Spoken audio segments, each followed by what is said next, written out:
Welcome back to the Fermented World channel. Today I am copying another guy on Instagram and YouTube. His name is Basha Bushcraft. Go check him out. Vimto cider. Yep. He used a mead yeast and he said it went absolutely off like. So I'm not using a mead yeast, I'm using a cider yeast. I bought some just because I thought, you know, yeah, why not? And what the flipping heck is that in there? Just clean this bloody thing out. Oh, back in a second. Right, so luckily, I washed out 2 demijohns because I'm going to do something else as well. I've got a mead to do. But yeah, that one had something in it and I couldn't get it out, so I had to stick a bottle brush in it and then realised that it was no longer sterile. So now I'm using this, and then I tipped the solution that was in here, the sterilising solution, into the other demijohn. I didn't give it a jiggle though, so that's what I'm going to do now. Right, so back at it. We're going to do a Vimto cider. So as you can imagine, we're going to use Vimto, apple juice, and yeast. Simple as that. I'm not adding anything else. I think the ABV, once calculated, well actually we'll see what the gravity is before we finish, and if the gravity is good enough for say a 5 or 6% cider, I'll just leave it. Don't think there's any need messing with that. So mine might be a little bit different from Basha Bushcraft's, but I like to be different, and different I am. Right, so first things first, make sure everything's sterile. Everything. Second thing,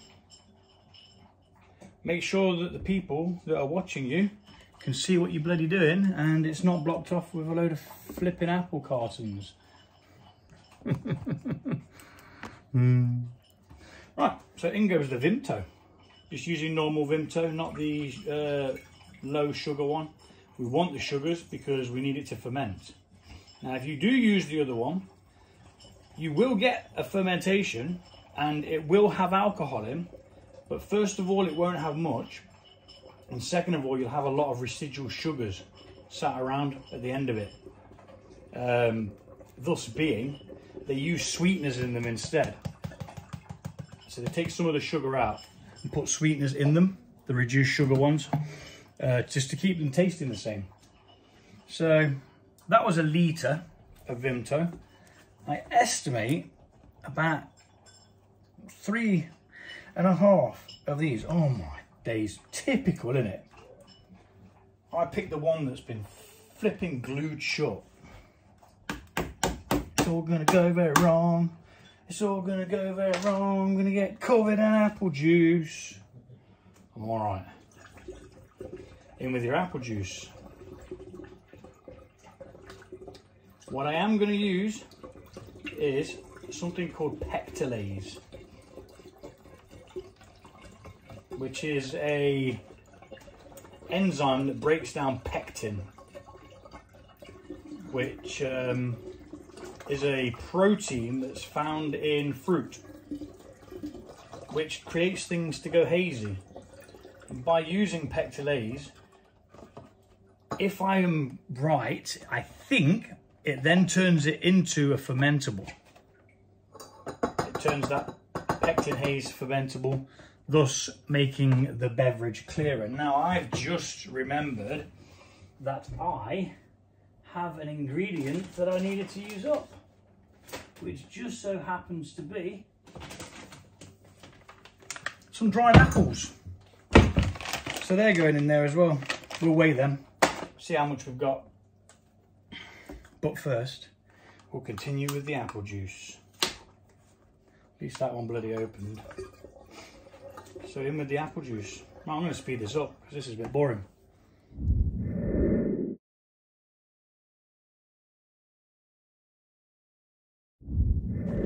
Right, let's weigh these.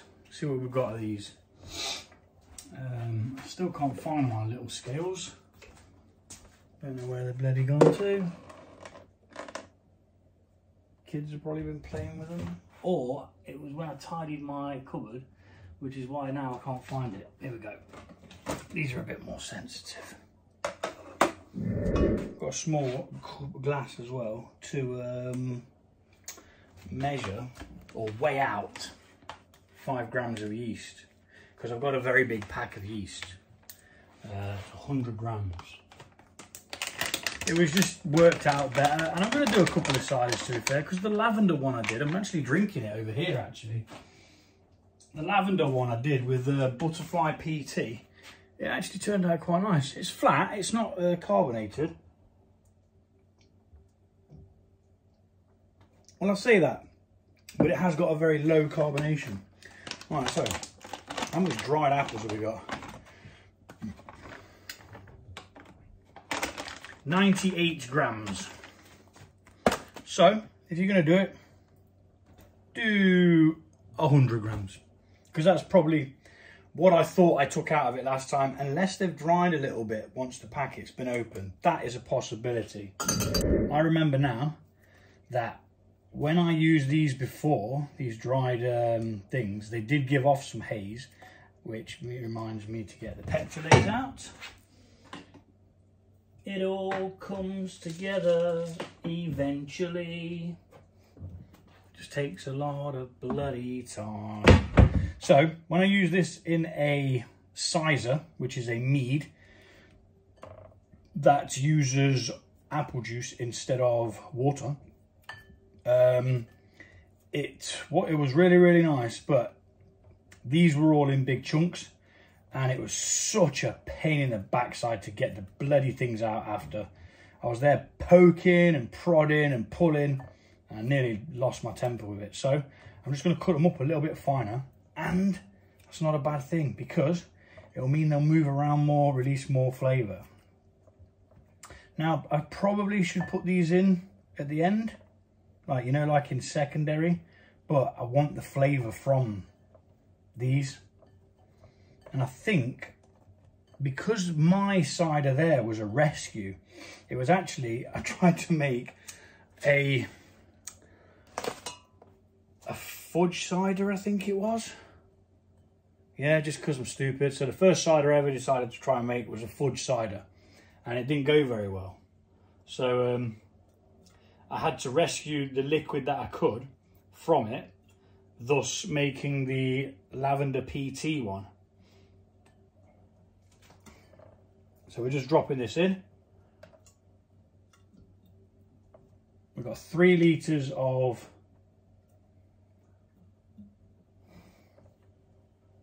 apple juice, 1 to 1 litre of Vimto.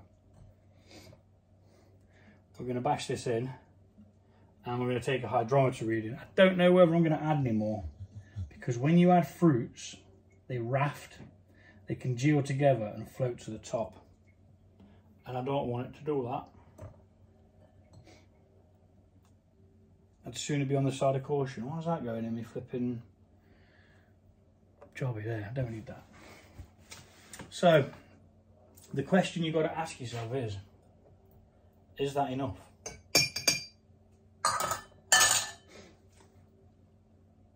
Is there going to be enough beverage once that's soaked up some of that? I say we add a little bit more. Not to be greedy, because if you're greedy, you lose out anyway. I'm just going to put a... Oh God, it's a sign. The thing don't want to open. Oh, bloody cheap apple juice. Right, where's me? There it is. So I'm going to be very careful not to put too much in, but we do want a little bit more, simply because the only reason why I'm adding that extra bit there is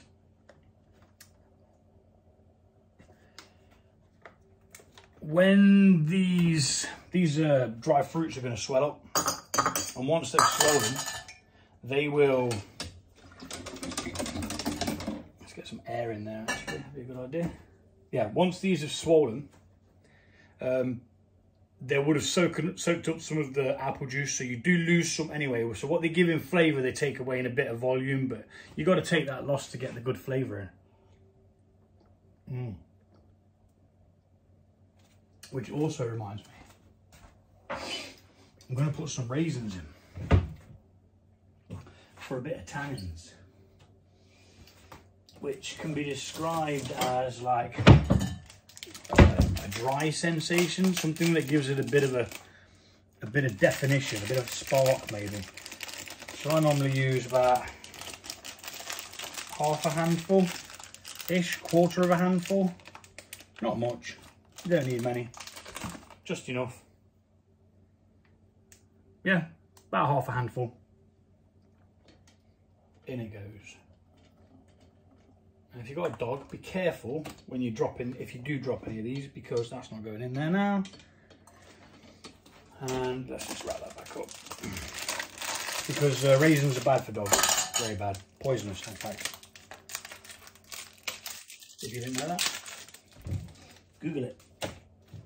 So, now we're going to beat some oxygen into this. I'm going to move that because it's rattling and it's annoying me. We don't like rattling. What time are we on? Bloody hell. Oh. So we're going to beat some oxygen into this, which helps the fermentation start because the yeast needs it to begin with. And it's after, like partway through the fermentation, that's when you do not want to add oxygen. You want to leave the oxygen out because the CO2 is what protects it.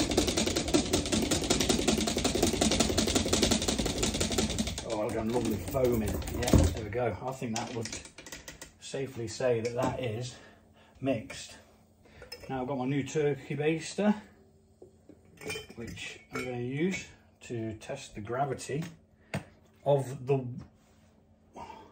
It's not a wort, it's not a must. What is a cider called? It might still be a wort, or wort as some people call it.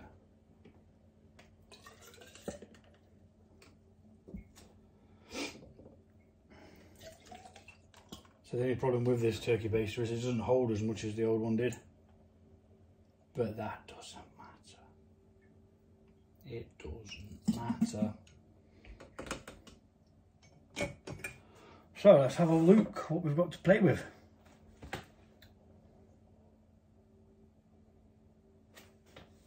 Well, we're above 50.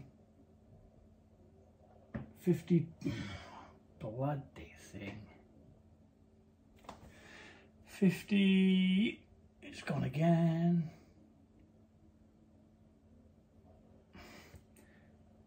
52, 54. So I'll be back in a second and I'll calculate what that would be if all that sugar is fermented. Pardon me. And we'll see whether we want to add anything to it, if the ABV is going to be good. If I drink cider, I like a dry cider. I don't like it sweet. I like the fruitiness, but I like the dryness as well. As where with meads, I like a sweet mead. I can drink dry meads, but they just don't really do it for me. So let's go calculate that.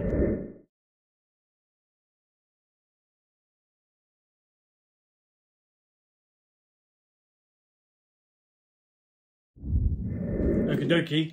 If it ferments all this sugar out, right, down to 1.000, which is the density of water, it will be 7%. It will actually have a bit of residual sugar as well, so it might be really nice at that, but we're not quite sure just yet. But 7%, that's more than enough for a cider, especially a homebrew cider that you're just messing about with anyway.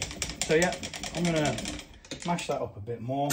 We do need to put some pectolase in because 1 level teaspoon per gallon. Where's my teaspoon? Where's my teaspoon? 1 level teaspoon, bloody hell. That's gonna be difficult. Should have just put 2 halves in really.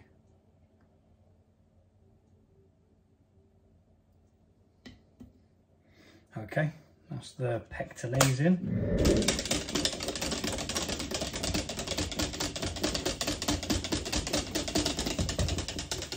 We're just getting some air into there now, making it nice and aerated, which is good. And now, here's the trick. We are going to measure out precisely, he says, 5 grams of yeast. Got a big spoon thing here, and we're going to try and weigh 5 grams out. What I'm going to do is I'm going to use this glass.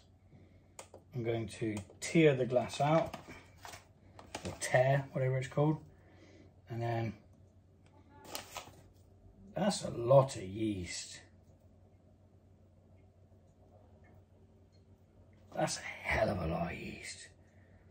I'm going to go with what it says this time and experiment another time as to whether you need that much, because that is a lot of yeast.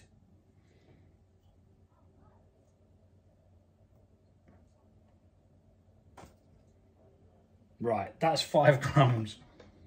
But damn, son, that is a hell of a lot of yeast. Right, seal it off, back in the fridge. Because it helps it lay dormant. Here we go. In it goes. Using a dry funnel, because otherwise it'll stick to the edges. And you don't want that. That did look like a hell of a lot of yeast.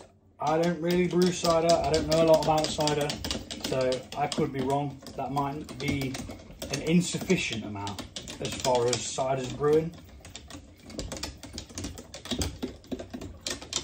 But I'm sure we'll find out in the morning, or at some point tomorrow.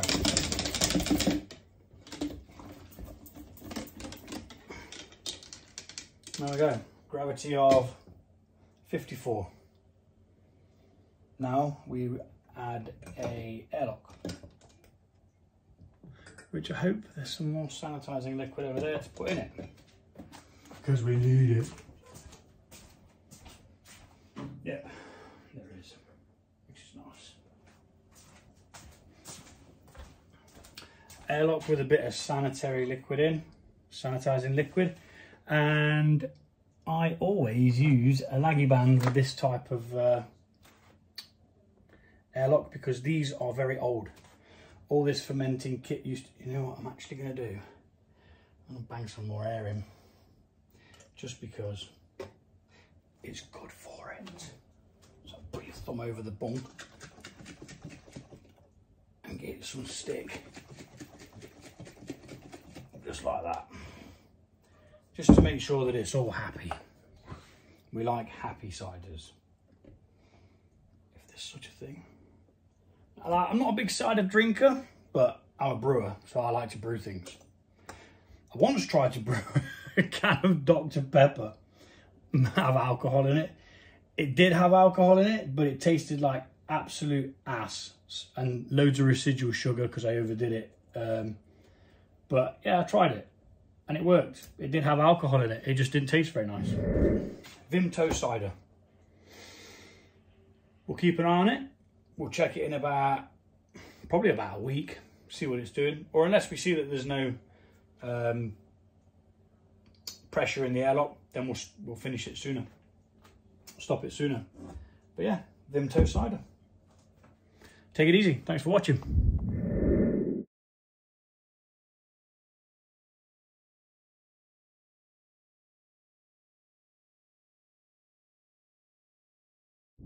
Right, so the Vimto cider.